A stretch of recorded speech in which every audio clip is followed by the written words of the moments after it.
Welcome to One Drink Podcast. We talk about one topic for one drink. I'm Oliver. I'm Matthew. And on this episode of our history show, we are featuring January 8th to January 14th. Oh yeah, more history. A little bit of history. God, I mean, this show is slowly becoming like one of my favorites. Yeah, same. I like doing the research for all of our shows because I usually always learn something. But with these ones, I feel like it's it's just different. Oh yeah. You know what I mean? It's just a little something extra. We're not on top. We're not giving you just we're giving you history, but it's history that you just don't know about. Yeah. Yep. I like it. Okay, so speaking of it, January 9th, 1951, the first X-rated film. Hello, baby. Life After Tomorrow opens up in London. All right. 1951. So, you've watched an X-rated film. I have. Perhaps. I have as well. Mm-hmm. I wonder if the production quality was... It's definitely nothing like what it is today. No. We're going to put it that way. I imagine it simply, just an big hairy dude just flopping on a couch with the knitted quilt. It's like if you were doing dishes, right, and you look out your window and like you just see your neighbors just plowing on the couch. You know what I mean? That's what it is. Yeah. Yeah. With those just big ass cameras. Right. All right, Larry, come on. Yep. Somebody probably rolling the camera, you know what I mean? Like, keep it going. That would definitely be one to check out, I guess. I wonder, like, what the scene was, you know? Was it, like, pizza delivery? Was it the milkman? Ooh. Right? I mean, we're talking 50s, so maybe it was, like, the milkman. I will give an update. And it was London, too. Like, it was the British. I feel like they're very boring. I'll give an update next week. Yeah. How's that? See. I don't know. Man. Are you going to look it up? Yeah. I'm going to look it up, too. I'm going to actually watch it. I'm going to look it up. And then I'm going to give an update next week. All right. Done. That's our homework for this week.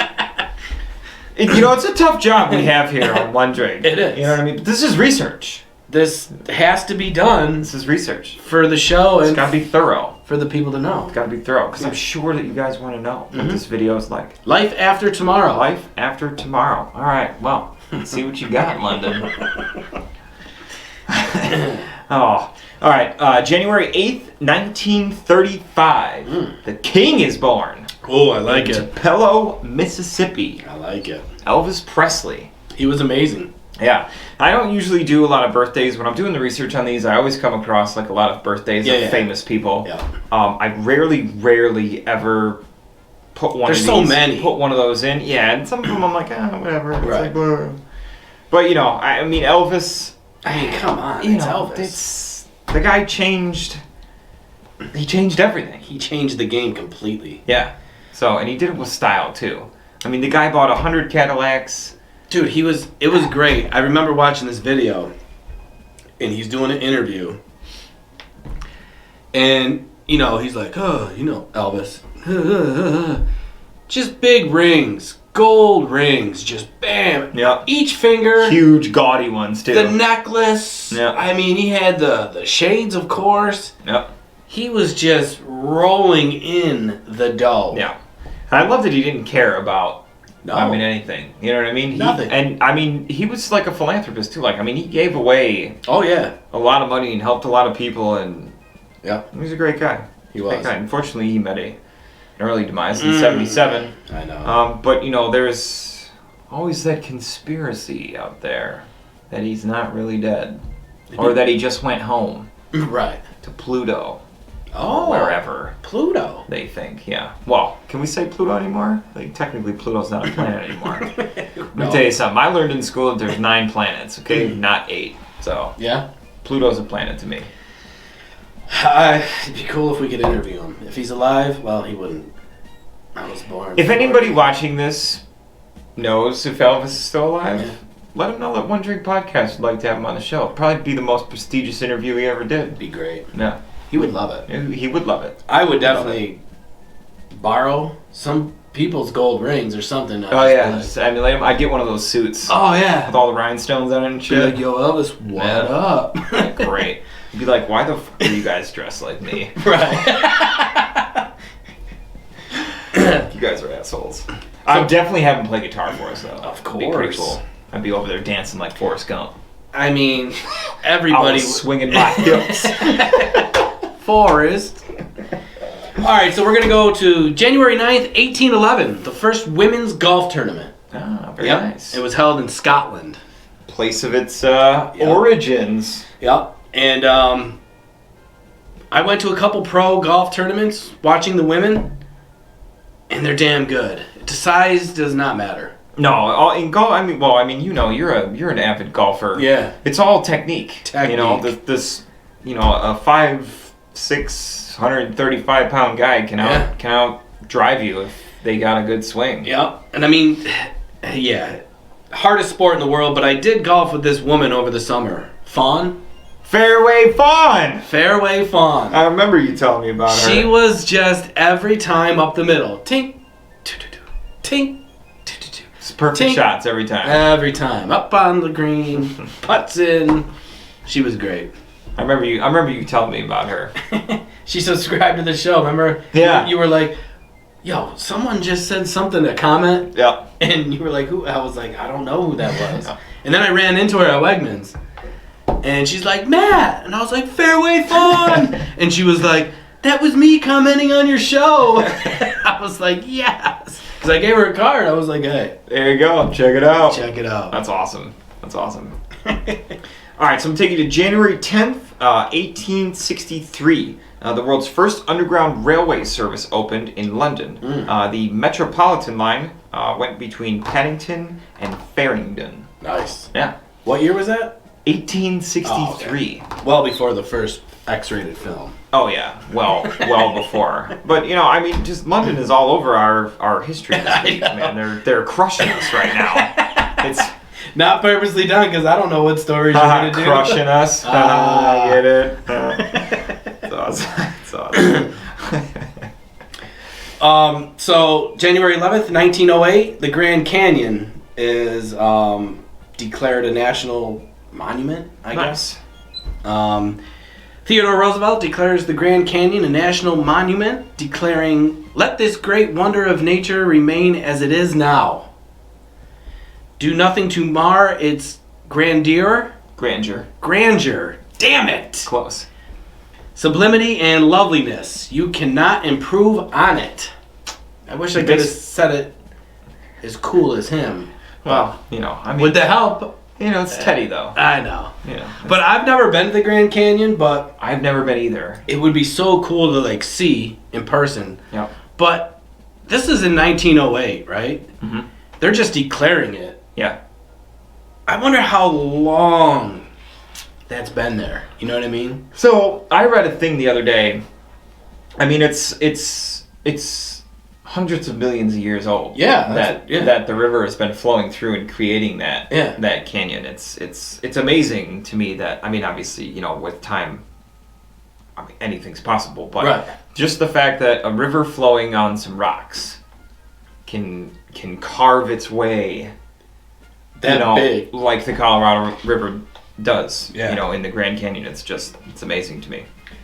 Yeah. But definitely on my bucket list. I know. Definitely on my bucket list. Go there. And I've been out to Vegas twice now, and haven't gotten it's right there. I know, dude. But it's right there. Both were so packed with things that we were doing. You know what I mean? That it was just. Because when you go, I mean, you do have a. It's not like you go there and you're just like, all right. And I'd like to go there. You know, I'd like to drive there in the morning, check it out, stay overnight, and then the next day, you know, maybe like go into it. You know what I mean? So do one day above, you know, check out some cool stuff, and then the next day, you know, maybe do one of those like horse rides or those donkey rides like down, you know, to the bottom of it, or maybe do some rafting. You gotta walk by yourself. You don't want to be on a donkey. What if that thing like? What's the difference? I don't know. God. I'd be nervous. You wouldn't run about a donkey down the cliffs? Hell no. Oh, dude, I'm in. Well, you could walk. I'm walking. You could walk behind my donkey. Woo, wait. I'm gonna be nice and relaxed when I get down there. You're gonna be tired as shit. I'm gonna be like, dude. You gotta remember, if you walk down, you gotta walk up. My donkey's gonna get me down and then back up again, dude. They better have a damn elevator. Yeah, me and Clarence. I want a donkey named Clarence. Me and Clarence are gonna traverse the Grand Canyon together. Oh man. Yeah. Crazy. It's gonna be awesome. Definitely. I might have to think about that. Walk down it. You know how deep that shit is? I'm gonna look up and just be like, walking. Right, I'm not walking. I'm staying down here. Can you bring me a donkey, please? Help! Oh man. That's awesome. All right, so I have another presidential historical event. Yeah, let's hear it. It's not as grandiose as Teddy's. Oh. It's actually quite infamous. January 12th, 1999, President Bill Clinton sent a check for $850,000 to Paula Jones, officially ending the sensational sexual harassment legal case that ultimately endangered his presidency. Wow. The president withdrew $350,000 from him and Hillary's personal funds, and the remaining $475,000 from an insurance policy. The lawsuit had exposed the president's affair with Monica Lewinsky, and resulted in investigations that led to Clinton's impeachment by the House of Reps and subsequent trial by Senate. Wow. Yeah. So. Bill Clinton. Oh, Bill. Oh, Bill. You know, I tweeted. I started my Twitter account. Okay. Because of Bill Clinton. Really? Yeah. So when Louise Slaughter died, local politician, they had her funeral at Miller's, which is right across the street. Yeah, right across the street from Quimby's. Yep. And I saw that Bill tweeted that he was in Rochester for the funeral, and I was like, oh my God, Bill Clinton's about to be right there, 100 yards from my restaurant. I was like, well, I'm gonna tweet him back and see if he wants to come in for lunch. Oh. Dude, because imagine that. Imagine how cool that would be. Having Bill Clinton in the restaurant for lunch. You gotta try. I mean, you know, whatever, affair or not, whatever, dude. It's Bill Clinton. Like, I don't want him in my restaurant for lunch. So I made a Twitter account, and I tweeted him, and he didn't come in. Oh. Yeah. Did he even comment back? No. Yeah. What I thought of, though, later that evening, when he didn't come in for lunch, I forgot that all former presidents still have Secret Service detail until the day they die, as well as their family and everything like that. So the Secret Service probably saw this tweet from this random guy that was following one person, which was Bill Clinton, had no followers, had no previous tweets, had no anything, and was like, nope. Right. Check that one off the list. And then they were like, so I'm probably on a list. They can do the location, and they're like, this dude's just right over here. Yeah, I'm probably on a list now, though. Like, they can't, presidents can't come around me because I'm like a creep or something. Hey, I thought it was worth a shot, though. You gotta try. You have to. Gotta try. If you don't try, I always say, if you don't try or ask, you'll never know. Never know. Yeah. I'd rather ask and someone say no than not try and How not many know. times have you heard no? A ton, right? Almost every time. Yeah. So it's like one more to the list isn't gonna hurt. Who's gonna care? And when they say yes, you're gonna be like, wait, did you just say yes? Right. Oh, okay. Sweet. I got really pumped though about the idea of having Bill Clinton in the restaurant for lunch. Fuck yeah, because Louise Slaughter. Oh, that's what I should have said. A friend of mine that is a regular at the restaurant was friends with Louise Slaughter and did a lot of work with her, and they actually came into the restaurant a bunch of different times. Louise Slaughter was a fan of Quimby's. Really? Yeah, she was in there all the time. Nice. Well, I mean, not all the time, but she was familiar with the place, and she went in there a lot. So, man, damn, that's cool. What I should have said. I should have said that in the tweet. Come to Louise's favorite lunch Quimby's place after her funeral. It's right across the street. I did actually drive by the funeral home when all that was taking place, thinking I could get a glance or something. Nope. Couldn't even get down the road. Nope. It was blocked off. Yeah, they closed the whole intersection off. I had to take Business was actually really slow that day because they screwed up the whole intersection. Yeah. Thanks, Bill. And you didn't even come in for lunch. Awesome. It was dead. Okay? There was nobody in there. Right. You could have... Whole restaurant to yourself. Yeah. I mean, I don't know if the Secret Service would have flagged any of the employees there. Probably would have asked me to stand outside. Well, you got the recruiting center next door, so you're safe. Ish. January 11th, 1759. The first American 1759. life insurance company. Oh. Yep. All right. It was founded. It was founded in 1959, but they issued their first policy in 1759. Sorry, Right. I did that before. Yeah. And someone caught it, and they were like, "Dude, the building's 12 years old. The haunted stuff." I was like, "Son," I was like, "I knew I said that, but I didn't. I thought I could fake it." Gotta love it when they call us out. Yeah, he called me right out on it. I was like, "Damn." 1759. They didn't issue their first policy until 1761. Oh, okay. All right. So life insurance. Do you have life insurance? Currently I do not, I don't either. but But I watch a lot of Dateline recently, and it seems like a lot of these murders stem around life insurance, and it's oh yeah, I mean it depends ironically who the beneficiary enough, is. yeah. Well, we upped it to $500,000, and 2 days later, oh, Right, they get okay, snuffed. yeah. So it's like Idiots. It's like, why, you see those murders and they're like, why? It's like, oh yeah, they just got a life insurance policy of $250,000 12 days ago. it's gonna trace right back. Why would you even? Yeah. And I mean that is Like, don't you watch TV? it's a lot of money, but it's not. But it's not a lot of money. No. Not to have someone, killed. Right. I'm not gonna snuff someone out for $250,000. No, because I mean, you're talking $250 million. and it doesn't even matter I'll because feed you to the pigs. it doesn't even matter.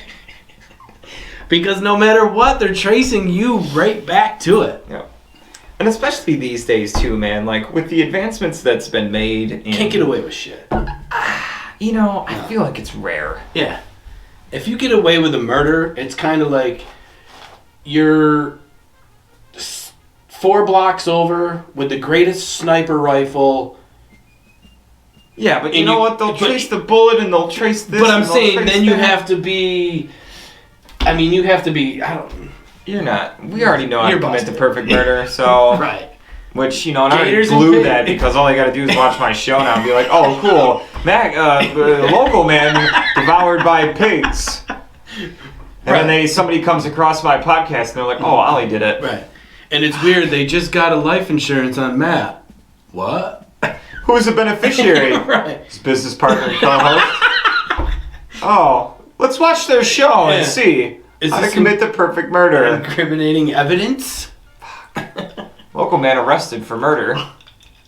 Evidence found in I didn't do it. local podcast. We did it for entertainment. It was 38 other people watched the show. They could have done it too. Oh man. Yeah, but Mr. Gravino, you're the beneficiary in the policy. Right. Fuck. Life insurance was only for $10,000? Right. God damn it! Matt told me it was $500,000. So yes, that is our history show. Oh right, I forgot we were doing the history show. We got off topic there a little bit. Well, it happens. Yeah. It happens. But anyways, guys, don't forget to check us out. Every Monday, you can check out these history shows. Our full-length shows on Wednesdays. We just finished up season 4. Woo! In the books, show number 40. Well, full-length show number 40. Yeah. So be sure to check out season 5. Oh, we have yeah.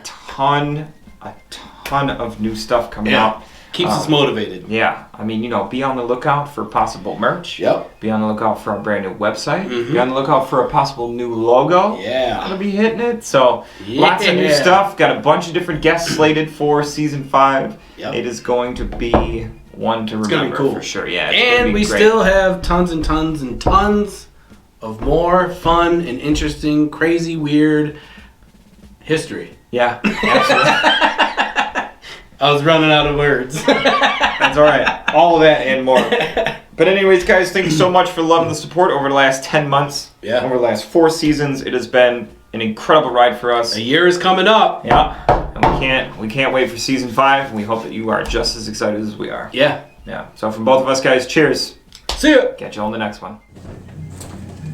Greetings, gladiators. This is Alex. I just wanted to say thank you for supporting One Drink Podcast. They are a couple of friends of mine that are supporting me, and they help me sell my monoprints.